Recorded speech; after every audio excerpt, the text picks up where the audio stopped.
Hello, നമസ്കാരം. Welcome to another episode. 4 പാർട്ടായിട്ട് ചെയ്തുകൊണ്ടിരിക്കുന്ന ജോലിയെക്കുറിച്ച്, കരിയറിനെ കുറിച്ചിട്ടുള്ള ചില സ്റ്റേറ്റ്മെൻറ്റ്സിൽ കൂടെ സഞ്ചരിക്കുകയാണ്. Today also I have 5 statements that will go through. ആദ്യത്തെ, നമ്മുടെ ജോലി it's not permanent, it's not for ever. പലപ്പോഴും നമ്മളൊരു ജോലിയിലേക്ക് കയറുന്ന സമയത്ത് തോന്നും ഇവിടെ കുറേ കാലം ജോലി ചെയ്യണമെന്ന് വിചാരിക്കും. But nothing is permanent. നമ്മൾ ജോലി വിടാൻ സാധ്യതയുണ്ട്, നമ്മളെ ജോലിയിൽ നിന്ന് പുറത്താക്കാൻ സാധ്യതയുണ്ട്, കമ്പനി പൂട്ടിപ്പോകാൻ സാധ്യതയുണ്ട്. നമ്മളൊക്കെ നാട്ടിൽ നിന്ന്, പ്രത്യേകിച്ച് ഇപ്പം ഇന്ത്യയിലൊക്കെ വർക്ക് ചെയ്യുന്ന സമയത്ത് ഗവൺമെൻറ് ജോലി എന്നുള്ളത് വലിയൊരു സംഭവം. അതായത് ഗവൺമെൻറ് ജോലീൻ്റെ ഒരു സംഭവം, നമ്മൾ റിട്ടയർ ചെയ്യുന്നു, നമ്മളുടെ ജീവിതം സെറ്റാണ്. അതായത് പ്രൈവറ്റ് കമ്പനിയിൽ ജോലി ചെയ്യുന്നതിനെക്കാട്ടും എത്രയോ വലിയൊരു സംഭവമാണ് ഗവൺമെൻറ് ജോലി എന്നുള്ളത്. അത് മാറിക്കൊണ്ടിരിക്കുകയാണ്. ബട്ട് ഇപ്പോഴും ഗവൺമെൻറ് ജോലി കിട്ടിക്കഴിഞ്ഞാൽ സുരക്ഷിതത്വം, you are secure for your life എന്നുള്ളൊരു ഫീലിംഗ് ഉണ്ട്. അപ്പോൾ അമേരിക്കയിലൊക്കെ അങ്ങനെ ഗവൺമെൻറ് ജോലി സുരക്ഷിതമാണെന്ന് വിചാരിച്ചിട്ട് ഇപ്പോൾ ഗവൺമെൻറ് ജോലിയിലുള്ള ആൾക്കാരെയൊക്കെയാണ് പിരിച്ചു വിട്ടുകൊണ്ടിരിക്കുന്നത്. സോ നമ്മളുടെ ഒന്നും ജോലി it's not four ever. Things can change. We can find ourselves looking for a job എന്നുള്ളത്. ഇത് പ്രൈവറ്റ് കമ്പനികളിൽ വർക്ക് ചെയ്യുന്ന സമയത്ത് തന്നെ ഇങ്ങനെ ജോലി പോവില്ല എന്ന് വിചാരിച്ച് 20 വർഷമൊക്കെ ഒരു കമ്പനിയിൽ വർക്ക് ചെയ്തിട്ട് ജോലി പോയിട്ട് പിന്നെ പുതിയൊരു ജോലിയിലേക്ക് കിടക്കാൻ വളരെ ബുദ്ധിമുട്ട് അനുഭവിച്ചിട്ടുള്ള ധാരാളം ആൾക്കാർ എനിക്കറിയാം. അതെന്താ കാരണം എന്ന് പറഞ്ഞു കഴിഞ്ഞാൽ, ഈ 20 വർഷം ഒരു ജോലിയിൽ നിൽക്കുമ്പം പുറത്ത് ജോലി ഇല്ലാണ്ടായി കഴിഞ്ഞിട്ടുണ്ടെങ്കിൽ പുതിയൊരു ജോലി കിട്ടാൻ വേണ്ടിയിട്ട് നമ്മൾ എന്ത് സ്കിൽസ് ഡെവലപ്പ് ചെയ്യണം എന്നുള്ളത് പലപ്പോഴും ആലോചിക്കില്ല. പക്ഷെ നിരന്തരം കമ്പനികൾ മാറേണ്ടി വരിക അല്ലെങ്കിൽ ജോലി നഷ്ടപ്പെടുകയൊക്കെ ചെയ്യുന്ന ഒരു വൊളറ്റൈൽ സിറ്റുവേഷനിൽ വർക്ക് ചെയ്യുന്ന ഒരാൾക്ക് you have to keep yourself abreast and upskill yourself quite open. ഇത് വളരെ ഇമ്പോർട്ടൻ്റ് ആയിട്ടുള്ള സാധനം. അപ്പോൾ നമ്മൾ ജോലി പെർമനൻ്റ് അല്ല, it is not four ever എന്ന് മനസ്സിലാക്കിയിട്ട് നമ്മളുടെ സ്കിൽസിനെയും നമ്മളുടെ നോളേജിനെയും നോക്കി കാണണം എന്നുള്ളതാണ് എൻ്റെ ഒരു തോട്ട്. അടുത്ത point, employers are not always ലോയൽ.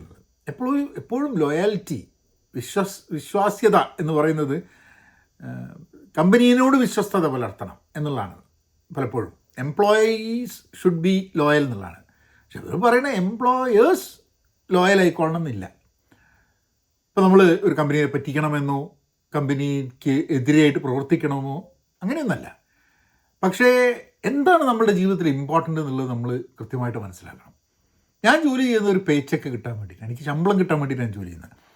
ശമ്പളം കിട്ടാത്തൊരവസരത്തിൽ എനിക്ക് ലോയാലിറ്റിയും അങ്ങനത്തെ ഒന്നും ഉണ്ടാവില്ല. കാരണം ശമ്പളം കിട്ടിയില്ലെങ്കിൽ ഞാനെന്തിനാണ് കമ്പനിയിൽ ജോലി എടുക്കുന്നത്? അപ്പോൾ നമ്മളെ ശമ്പളത്തിലേക്ക് ആണ് മെയിൻ ലോയാലിറ്റി കിടക്കുന്നത്. ഒരേ ശമ്പളം കിട്ടുന്ന 2 കമ്പനികളെ നോക്കിക്കഴിഞ്ഞിട്ട് ഒരു കമ്പനിയോട് ചിലപ്പോൾ നമുക്ക് കൂടുതൽ താല്പര്യമുണ്ടാകും. ശമ്പളത്തിനപ്പുറമായിട്ട് നമ്മൾ കമ്പനിയോട് തോന്നുന്നൊരു സംഭവം, അത് ചിലപ്പോൾ ആ കമ്പനിയുടെ വിഷൻ അങ്ങനത്തെ കാര്യങ്ങളിലായിരിക്കാൻ മതി. ആ കമ്പനി എന്ത് ചെയ്യാനാണ് ഉദ്ദേശിക്കുന്നത് എന്നുള്ളത്. ചില കമ്പനികളിൽ ആൾക്കാർ എത്ര പൈസ കൊടുത്താലും ജോലി ചെയ്യാത്ത ചില കമ്പനികളുണ്ടാവും. കാരണം ആ കമ്പനിയുടെ കൾച്ചറും അല്ലെങ്കിൽ ആ കമ്പനി എന്തിനു വേണ്ടിയിട്ട് നിലനിൽക്കുന്നു എന്നതിനോട് എതിർപ്പുള്ളതുണ്ടാവും.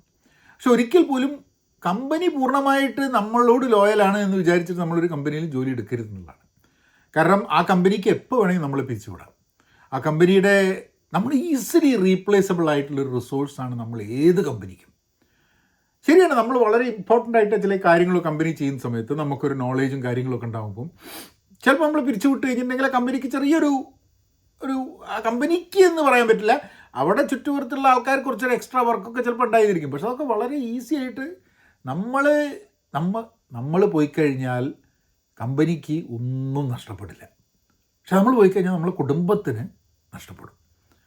അപ്പോൾ പ്രയോറിറ്റി എന്താണെന്നുള്ളത് നോക്കേണ്ട ഉത്തരവാദിത്തം നമുക്കാണ്. നമ്മളുടെ പ്രയോറിറ്റി നോക്കേണ്ട ഉത്തരവാദിത്തം കമ്പനിക്കില്ല.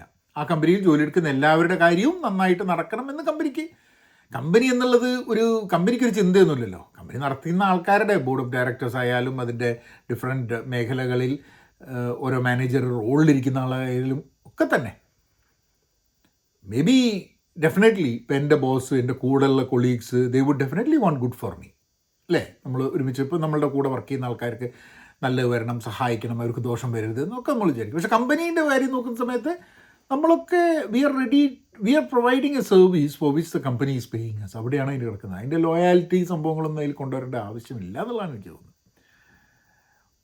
അങ്ങനെയാണ് അല്ലേ? അടുത്തത്, passion doesn't always pay the bills. Passion ഇപ്പോഴൊക്കെ ധാരാളം ചർച്ചകൾ, ആൾക്കാർ മോട്ടിവേഷൻ സ്പീക്കേഴ്സൊക്കെ പറയുന്നത് കേട്ടിട്ടില്ലേ? പാഷൻ, ബാക്കിയൊന്നും നോക്കണ്ട, പാഷൻ. പക്ഷേ നമ്മൾ എന്തെങ്കിലും സാധനം മേടിച്ച് കഴിഞ്ഞിട്ടുണ്ടെങ്കിൽ പൈസ കൊടുക്കണം, നമ്മൾ കറണ്ട് ഉപയോഗിച്ച് കഴിഞ്ഞിട്ടുണ്ടെങ്കിൽ ബില്ല് കൊടുക്കണം. അപ്പോൾ ഇതൊക്കെ ആവശ്യമുണ്ട്. ഇത് പാഷൻ കൊണ്ട് വരില്ല, അതിന് പൈസ തന്നെ വേണം. ഈ പൈസയും പാഷനും തമ്മിൽ, പാഷൻ കൊണ്ട് you can earn from your passion. പക്ഷെ ഞാൻ എൻ്റെ പേഴ്സണൽ ജീവിതത്തിൽ ഞാൻ മനസ്സിലാക്കിയിട്ടുള്ള സംഭവം, ഫോർ എക്സാമ്പിൾ വീഡിയോ ചെയ്യുന്നു, ഇതൊക്കെ ഒരു പാഷനാണ്, ഐ ലൈക്ക് ഇറ്റ്. എൻ്റെ ജോലിയുമായി ബന്ധപ്പെട്ടിട്ടുള്ള സംഭവം കൂടിയാണ് ഞാൻ ചെയ്യുന്നതെന്നുണ്ടെങ്കിലും അല്ലാത്തതും വീഡിയോസ് ഞാൻ ചെയ്യുന്നുണ്ട്, എഴുതുന്നുണ്ട്, which has nothing to do with my work. പക്ഷേ ആ പാഷൻ മാത്രം ഞാൻ ജോലി ചെയ്യുന്നില്ല വിചാരിച്ചു കഴിഞ്ഞിട്ടുണ്ടെങ്കിൽ ഞാനത് ശ്രമിച്ചിട്ടുണ്ട് കേട്ടോ. എനിക്ക് താല്പര്യമുള്ള കുറേ സംഭവങ്ങളുണ്ട്, അത് തന്നെ ചെയ്യാം. ചെറിയ സബാറ്റിക്കലൊക്കെ എടുത്തിട്ടുണ്ട്, ഫ്യൂ മന്ത്സ് ഫുൾ ടൈം ഇത് ചെയ്യാം. പക്ഷെ ഞാൻ മനസ്സിലാക്കിയെന്ന് വെച്ചാൽ എനിക്കെൻ്റെ പാഷനിൽ നിന്നും പൈസ ഉണ്ടാക്കണമെന്ന് തോന്നിക്കഴിഞ്ഞിട്ടുണ്ടെങ്കിൽ എൻ്റെ പാഷനിലുള്ള താല്പര്യം എനിക്ക് നഷ്ടപ്പെടുന്നു. The enjoyment of doing certain things I loose. ഇപ്പോൾ ഞാൻ ഈ വീഡിയോ അധികം ആൾക്കാർ കണ്ടാലും അധികം ആൾക്കാർ കണ്ടില്ലെങ്കിലും ആരും കണ്ടില്ലെങ്കിലും ഒക്കെ എൻ്റെ ജീവിതത്തിൽ എന്നെ ഫൈനാൻഷ്യലി ഇത് ബാധിക്കുന്നൊന്നുമില്ല. കാരണം ഞാൻ അത്ര പൈസയൊന്നും ഇതിന്ന് ഉണ്ടാക്കുന്നില്ല. ഇപ്പം ഞാൻ കംപ്ലീറ്റ് ഇതിന്ന് പൈസ ഉണ്ടാക്കിയിട്ടാണ് ജീവിക്കേണ്ടതുണ്ടെങ്കിൽ ഞാൻ ഈ സംസാരിക്കുമ്പോൾ തന്നെ എനിക്ക് ഭയങ്കര ടെൻഷൻ ഉണ്ടാവും. എന്നെ സംബന്ധിച്ചിടത്തോളം I have A job that I love and they pay me pretty well. അത് ആണ് എൻ്റെ ഇമ്പോർട്ടൻ്റ് ആയിട്ടുള്ള സംഭവം. അപ്പോൾ ഇതൊക്കെ താല്പര്യത്തിന് ചെയ്യുകയാണ്. ഇപ്പോൾ 2 ദിവസം ഞാൻ വീഡിയോ ചെയ്തില്ല, അല്ലെങ്കിൽ കുറച്ച് ദിവസം ഫ്യൂ മന്ത്സ് ഞാൻ വീഡിയോ ചെയ്തില്ല. ഇപ്പം ഒരു 3-4 മാസം ഞാൻ കംപ്ലീറ്റ് സോഷ്യൽ മീഡിയയിൽ നിന്ന് മാറി നിന്നിരുന്നു. നഷ്ടമൊന്നും വരാൻ പോകുന്നില്ല, ജോലി എടുക്കാനൊക്കെ പറ്റുമോ? അപ്പം I think passion is good, but passion might not pay our bills. അതൊരു ഇമ്പോർട്ടൻറ്റ് ഫാക്ടറാണ്. ഞാൻ എപ്പോഴും ആൾക്കാർക്ക് റെക്കമെൻഡ് ചെയ്യുന്നത്, do something on your side. Maybe some time, some point in your life, maybe you will completely transfer into that. ധാരാളം ആൾക്കാരുണ്ട് കേട്ടോ, സ്വന്തം പാഷൻ സൈഡിൽ ചെയ്തിട്ട് അത് പിന്നെ അവരുടെ ഫുൾ ടൈം ഇതാക്കി മാറ്റിയത്. പക്ഷെ കൂടുതലും പാഷൻ ഫുൾ ടൈം ആക്കാൻ ശ്രമിച്ച് പരാജയപ്പെട്ട ആൾക്കാരാണ് കൂടുതലും ഈ ലോകത്തുള്ളത്. പക്ഷേ അവരുടെ പരാജയത്തിൻ്റെ കഥ നമ്മളധികം കേൾക്കില്ല എന്നുള്ളതാണ്. ഞാൻ എൻ്റെ ജീവിതത്തിൽ എനിക്കിഷ്ടമുള്ള കാര്യങ്ങൾ ചെയ്ത് അതിൽ നിന്നൊരു വരുമാനം ഉണ്ടാക്കാം എന്നുള്ളത് 3 പ്രാവശ്യം ശ്രമിച്ചിട്ടുണ്ട്. ഇപ്പോൾ ചില ആൾക്കാർ പറയും, നിങ്ങൾ തോറ്റതുകൊണ്ട് മറ്റുള്ളവർ തോറ്റോളണമെന്നില്ല. ഒരാവശ്യമില്ല കേട്ടോ. ഞാനിപ്പം 3 പ്രാവശ്യം തോറ്റു എന്നുള്ളതുകൊണ്ട് നിങ്ങൾ ആദ്യത്തെ പ്രാവശ്യം തന്നെ ചെയ്യുമ്പോൾ വിജയിച്ചു എന്നിരിക്കും. Okay it's a personal choice. But my opinion is that passion is good, but the fact is it doesn't pay bills unless you convert that passion into a business. ആ സ്റ്റേജിൽ ചിലപ്പം നിങ്ങളുടെ ആ പാഷൻ എന്നുള്ളത് attached ആവരുത്, emotionally attached ആവരുത്. പൈസ എന്നുള്ള സംഭവം, if you are doing a business you shouldn't be emotionally attached to it. കാരണം ബിസിനസ്സിൽ ഇമോഷണൽ അറ്റാച്ച്മെൻറ്റ് എന്ന് പറഞ്ഞൊരു സംഭവം ഇല്ല. നിങ്ങൾ ഒരു കമ്പനി, നിങ്ങൾ തുടങ്ങിയ കമ്പനിയാണ്, അതിൽ 10 കൊല്ലം തുടങ്ങി എന്നുള്ളത്, 10 കൊല്ലം 20 കൊല്ലം നിങ്ങൾ ആ കമ്പനി റൺ ചെയ്തു എന്നുള്ളത് കൊണ്ട് ആജീവനാന്തം റൺ ചെയ്യണമെന്നില്ല. നഷ്ടമാണെന്നുണ്ടെങ്കിൽ വിറ്റ് കളയാൻ വേണ്ടിയിട്ടുള്ള കാര്യങ്ങൾ നോക്കേണ്ട ആവശ്യമുണ്ട്. You shouldn't be emotionally attached to these things. അടുത്തത്, people will steal your credit. ഇത് 2 രീതിയിൽ ആ സ്റ്റേറ്റ്മെൻറ്റ് എടുക്കാം കേട്ടോ. ഒരു രീതി എന്ന് പറഞ്ഞു കഴിഞ്ഞാൽ, ഇപ്പോൾ അമേരിക്കയിലെ ക്രെഡിറ്റ് സ്കോർ എന്നുണ്ട്. ആ ക്രെഡിറ്റ് സ്കോർ ആൾക്കാർ സ്റ്റീൽ ചെയ്യാൻ സാധ്യത ഉണ്ടെന്നായിരിക്കാം മതി ഒരു രീതിയിൽ ആ സ്റ്റേറ്റ്മെൻറ്റ് എടുക്കുക. മറ്റൊരു ക്രെഡിറ്റ്, നമ്മളിപ്പോൾ ഒരു പ്രോജക്റ്റ് ചെയ്തു, നമ്മൾ എന്തെങ്കിലും ഒരു കാര്യം ചെയ്തു, നമുക്ക് കിട്ടേണ്ട ക്രെഡിറ്റ് വേറൊരാൾ തട്ടിപ്പറിച്ച് എടുത്തു കൊണ്ടുപോകാനുള്ള സാധ്യതകൾ ഉണ്ട് എന്നുള്ളത്. അതായത് നമ്മൾ ചെയ്തത് എന്താണ് എന്ന് ആൾക്കാർ അറിയേണ്ട ആവശ്യമുണ്ട്. എൻ്റെ ജീവിതത്തിൽ ഞാൻ വളരെ മോശമാണ് ആ കാര്യത്തിൽ. അതായത് ചില സമയത്ത് നമ്മൾ ചില കാര്യങ്ങളൊക്കെ ചെയ്യും, പക്ഷേ പലപ്പോഴും അതിൻ്റെ ക്രെഡിറ്റ് എടുക്കില്ല. കാരണം ഇപ്പോൾ ഞാനൊക്കെ വർക്ക് ചെയ്യുന്നതിൽ ഒരു സെർവൻറ്റ് ലീഡർ എന്നുള്ളൊരു കോൺസെപ്റ്റ് ഉണ്ട്. അതായത് the goal or the responsibility of a leader is not to lead but serve.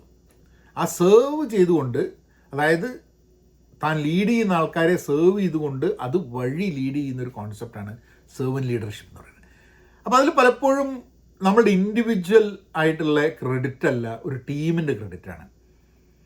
അതുകൊണ്ട് പലപ്പോഴും നിങ്ങൾ എന്ത് ചെയ്തു എന്ന് ചോദിക്കുമ്പോൾ ചിലപ്പോൾ എക്സ്പ്ലെയിൻ ചെയ്യാൻ, ഒറ്റ വാക്കിൽ എക്സ്പ്ലെയിൻ ചെയ്യാൻ പലപ്പോഴും ബുദ്ധിമുട്ടായി വരുന്നൊരു സിറ്റുവേഷൻ ആയിട്ടുണ്ട്. പക്ഷെ എനിക്ക് ഒരു the luck that I've had is that people I work with have always been good to me. അതായത് ഞാൻ ചെയ്തൊരു ജോലി എന്നിൽ നിന്നും അതിൻ്റെ ക്രെഡിറ്റ് തട്ടിപ്പറിക്കാൻ വേണ്ടി ശ്രമിച്ചിട്ടില്ല എന്നുള്ളതാണ്. പക്ഷെ അങ്ങനെ ശ്രമിക്കുന്ന സിറ്റുവേഷൻസ് ഉണ്ടായിരിക്കാൻ മതി. ഞാനത് എൻ്റെ ഔദ്യോഗിക ജീവിതത്തിൽ I've seen people having bad relationship because one person's credit was taken by another person. മാത്രമല്ല, 2 പേര് വർക്ക് ചെയ്യുന്നുണ്ടെങ്കിൽ അതിൽ ഒരാൾക്ക് കൂടുതൽ ക്രെഡിറ്റ് കൊടുക്കുന്ന ഒരു ഫേവറിറ്റിസം കമ്പനിയിൽ നടക്കുക, ഇങ്ങനത്തെ സാധനങ്ങൾ. പക്ഷേ ഇതൊരു യാഥാർത്ഥ്യമാണ് എന്ന് മനസ്സിലാക്കിക്കൊണ്ട് വേണം. If you think you need to get credit, you need to act to get credit. മറ്റൊരാളുടെ ക്രെഡിറ്റ് എടുക്കണമെന്ന് വിചാരിക്കരുത്. പക്ഷെ നമ്മളൊരു കാര്യം ചെയ്തിട്ടുണ്ട്, അതിൻ്റെ ക്രെഡിറ്റ് നിങ്ങൾക്ക് വേണമെന്നുണ്ടെങ്കിൽ നമ്മൾ ധാരാളം കാര്യങ്ങൾ ചെയ്യുന്നുണ്ട്. ഇപ്പം ഞാനിപ്പം എൻ്റെ ഫ്രീ സമയത്ത് ഒരാളെ ഹെൽപ്പ് ചെയ്തു. ആ ഹെൽപ്പ് ചെയ്തു എന്ന് ഞാൻ അയാൾ നിരന്തരം പറയണമെന്നൊന്നുമില്ല. ഇപ്പം നമ്മളൊക്കെ ഏറ്റെടുത്തിട്ട് എല്ലാവരെയും അറിയിക്കുന്നില്ല. ഇപ്പോൾ കഴിഞ്ഞ ദിവസം ഞാൻ ലിങ്ക്ഡിനിലൊരു പോസ്റ്റ് ഇട്ടു. ലിങ്ക്ഡിനിൽ എഴുതുന്നുണ്ട്, ധാരാളം ആൾക്കാർ വായിക്കുന്നുണ്ട്. അപ്പോൾ പുസ്തകം എഴുതാമെന്നുള്ള എനിക്കൊരു പബ്ലിഷർ റീച്ച് ഔട്ട് ചെയ്തിട്ട് ഞാൻ പുസ്തകം എഴുതാൻ തുടങ്ങി. പക്ഷേ ഭയങ്കര ബുദ്ധിമുട്ടായിരുന്നു. I really couldn't do it. അപ്പോൾ കുറച്ച് കഴിഞ്ഞപ്പം 2 ദിവസം കഴിഞ്ഞപ്പോൾ എനിക്കൊരു ഫോൺ വരികയാണ് ഒരാളുടെ അടുത്ത്. ഞാൻ മുമ്പേ ഒരു 12 വർഷം, അല്ല 12 15-16 വർഷം മുമ്പേ എനിക്ക് ഇയാളെ അറിഞ്ഞിരുന്നു. അത് കഴിഞ്ഞ് ഞങ്ങൾ 1-2 പ്രാവശ്യം ഫോണിൽ സംസാരിച്ചിട്ടുണ്ട്. We have not met in person. ഒരു 18 വർഷം മുമ്പേറ്റാണ് ഞങ്ങൾ നേരിട്ട് പരിചയപ്പെടുകയും we used to meet quite often. And then he went his way, I went. അത് കഴിഞ്ഞിട്ടൊരു 6 വർഷം മുമ്പേറ്റാണ് അയാൾ എന്നെ റീച്ച് ഔട്ട് ചെയ്തു. ലിങ്ക്ഡിനിലൊക്കെ എഴുതുന്നത് കണ്ടിട്ട് അയാൾക്കും ഒരു ന്യൂസ് ലെറ്റർ തുടങ്ങണമെന്നുണ്ട് എന്നൊക്കെ പറഞ്ഞിട്ട്. അപ്പം ഞാൻ എനിക്കറിയുന്ന രീതിയിൽ I gave him what ever tips that I had കൊടുത്തു. അത് കഴിഞ്ഞിട്ട് then he started doing A news letter. അപ്പോൾ എവിടെ എഴുതണം എന്നൊക്കെ ഞാൻ പറഞ്ഞു, ലിങ്ക്ഡിനിൽ എഴുതുന്നതിനേക്കാളും നല്ല സബ്സ്റ്റാക്കിൽ എഴുതുന്നതാണ് നല്ലതെന്നൊക്കെ പറഞ്ഞാൽ സബ്സ്റ്റാക്കിൽ ഹി ഡസ് എ സ്ഥിരമായിട്ട് ആർട്ടിക്കിളൊക്കെ എഴുതും. അപ്പോൾ ഇയാൾ എന്നെ വിളിച്ചിട്ട് പറഞ്ഞു, നിങ്ങളെ പോസ്റ്റ് ഞാൻ കണ്ടു, നിങ്ങൾ പുസ്തകം എഴുതുന്നതിനെ പറ്റി പറഞ്ഞു, നിങ്ങൾക്ക് എഴുതാൻ പറ്റില്ല എന്ന് നിങ്ങൾക്ക് തോന്നുന്നുണ്ടെന്ന് പറഞ്ഞു. I want to tell you that you should write. ഞാൻ എഴുതി തുടങ്ങുന്നത് നിങ്ങൾ പറഞ്ഞിട്ടാണ്. നിങ്ങളോട് ഉള്ള സംസാരം കഴിഞ്ഞ് 6 വർഷം മുമ്പ് നിങ്ങളോടുള്ള സംസാരിച്ച് കഴിഞ്ഞിട്ടാണ്. ഞാൻ എഴുതാൻ പറ്റുമോ പറ്റില്ല എന്നുള്ള സംശയത്തിൽ ഇരുന്നു കൊണ്ടാണ് ഞാൻ എഴുതുന്നത്. അയാളുടെ പുസ്തകം ഒരു 5 മാസം കഴിഞ്ഞാൽ റിലീസാവാൻ സാധ്യത ഉണ്ടെന്നുണ്ട്. ആർട്ടിഫിഷ്യൽ ഇൻ്റലിജൻസിൻ്റെ AI മുകളിലുള്ളൊരു പുസ്തകമാണ്. അയാൾ പറഞ്ഞു, see you influenced and help me to write, so I want to. അപ്പോൾ ഇത് ഒരാൾ നമ്മളോട് ചോദിക്കുന്നു, കുറച്ച് കാര്യങ്ങൾ നമുക്കറിയുന്നു, നമ്മൾ പറയുന്നു, നമ്മൾ വിട്ടു. അല്ലാണ്ട് ഇത് ഞാൻ ചെയ്തു എന്നുള്ള ഒരു സംഭവം. പക്ഷേ some people come back to you and say that I think I have to give you credit എന്നും പറഞ്ഞിട്ട് പറയുന്നത്. പക്ഷേ ആൾക്കാർ ക്രെഡിറ്റ് നമ്മളുടെ അടുത്ത് നിന്ന് എടുക്കാനുള്ള സാധ്യതകളും ധാരാളമാണ്. Finally you cannot please everyone. നമുക്ക് എല്ലാവരെയും സന്തോഷിപ്പിച്ച് നമുക്ക് ജോലി എടുക്കാൻ പറ്റില്ല. എന്നോട് എൻ്റെ ബോസ് പറയും, sometimes you have to be an asshole. അതായത് നമ്മൾ എപ്പോഴും നല്ല രീതിയിൽ എല്ലാവരെയും നന്മ കണ്ട് അവരെയൊക്കെ ആരുടെ അടുത്ത് നിന്ന് നമുക്ക് ആരെയും മുഷിപ്പിക്കാണ്ട് നമുക്ക് കഴിഞ്ഞുകൂടാൻ പറ്റില്ല എന്നുള്ളത്. കാരണം ചില കാര്യങ്ങൾ ചെയ്യണമെന്നുണ്ടെങ്കിൽ ചില ആൾക്കാർ മുഷിയും. ആ മുഷിയൽ ഓക്കെ എന്ന് വിചാരിച്ച് നമ്മൾ കാര്യങ്ങൾ ചെയ്യണം.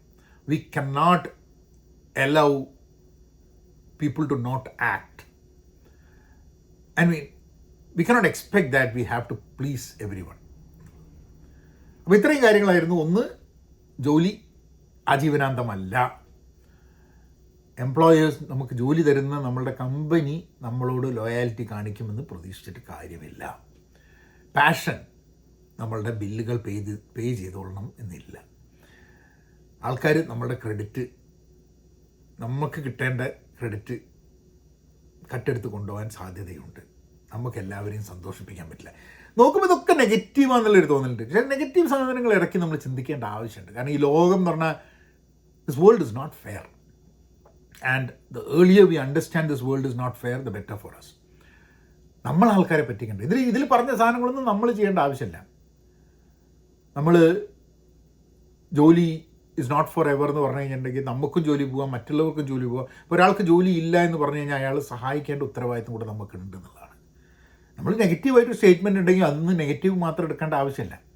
പിന്നെ എംപ്ലോയേഴ്സ് ലോയലല്ല എന്ന് പറഞ്ഞു കഴിഞ്ഞാൽ നമ്മൾ മനസ്സിലാക്കേണ്ടത് ജോലിയിലും ഫാമിലിയിലും നോക്കിക്കഴിഞ്ഞാൽ നമുക്ക് നഷ്ടം കൂടുതൽ ഫാമിലിയിലാണെന്നുള്ളതുകൊണ്ട് ഫാമിലിയെ മറന്ന് ജോലി ചെയ്യുന്നതിനോട് അത് നമുക്ക് നഷ്ടമേ ഉണ്ടാക്കുള്ളൂ എന്നുള്ളതാണ്. എന്ന് പറഞ്ഞു കഴിഞ്ഞാൽ ജോലി ചെയ്യേണ്ട എന്നുള്ളതല്ല, ആ ബാലൻസ് കീപ്പ് ചെയ്യണം എന്നുള്ളത്. പിന്നെ അതേമാതിരി തന്നെ പാഷൻ ബില്ല് പേ ചെയ്യില്ല എന്ന് പറഞ്ഞാൽ സത്യാവസ്ഥയാണ്. നിങ്ങൾ പാഷനെ ഒരു ബിസിനസ്സായിട്ട് കാണാതെ വെറുതെ എനിക്ക് ഭയങ്കര ഇഷ്ടപ്പാടാണ്, ഞാൻ പാട്ടിക്കൊണ്ടേയിരിക്കും, ജീവിക്കാൻ പറ്റില്ല, ആ പാട്ട് കേൾക്കാൻ ആൾ വേണം, അതിന് പൈസ തരാൻ ആൾ വേണം, എന്തെങ്കിലും രീതിയിൽ അത് ബിസിനസ്സായിട്ട് നോക്കിയിട്ടില്ലെങ്കിൽ പാഷൻ കൊണ്ട് യാതൊരു കാര്യം ഉണ്ടാവില്ല എന്നുള്ളത്. അപ്പം that doesn't mean don't do passion, but be conscious about how you deal with it. Credit നമ്മളൊരാളുടെ ക്രെഡിറ്റ് കൊടുക്കണ്ട, നമ്മളുടെ ക്രെഡിറ്റ് ആൾക്കാർ എടുക്കാൻ സാധ്യതയുണ്ട്. പക്ഷെ നമ്മൾ ചെയ്യുന്ന കുറേ കാര്യത്തിന് നമുക്ക് ക്രെഡിറ്റ് കിട്ടാൻ സാധ്യതയില്ല, നമുക്ക് ക്രെഡിറ്റ് വേണമെന്നില്ല എന്നുള്ള രീതിയിൽ ചിന്തിക്കുക. ആൻഡ് ഫൈനലി പ്ലീസ് ചെയ്യേണ്ട ആൾക്കാരെ എല്ലാപ്പോഴും മുഷിപ്പിക്കേണ്ട, പക്ഷെ എല്ലാവരെയും നല്ല രീതിയിൽ ചിന്തിപ്പിക്കാൻ എല്ലാവരും വിനോദ് ഗംഭീരല്ലേ, വിനോദ് ഉഷാറല്ലേ, വിനോദ് ഇതന്നെ കേൾക്കാൻ വേണ്ടി ഇരുന്ന് കഴിഞ്ഞിട്ടുണ്ടെങ്കിൽ എല്ലാവരും ഒന്ന് കേൾക്കും, പക്ഷെ നമ്മുടെ പണി ചിലപ്പം നടക്കില്ല. ഇത്രയും കാര്യങ്ങൾ നിങ്ങൾ ചാനൽ സബ്സ്ക്രൈബ് ചെയ്തിട്ടില്ലെങ്കിൽ സബ്സ്ക്രൈബ് ചെയ്യുക. അടുത്ത വീഡിയോയിൽ ഇനിയും കാണാം. നമുക്കിനെങ്ങനെയാക്കാം.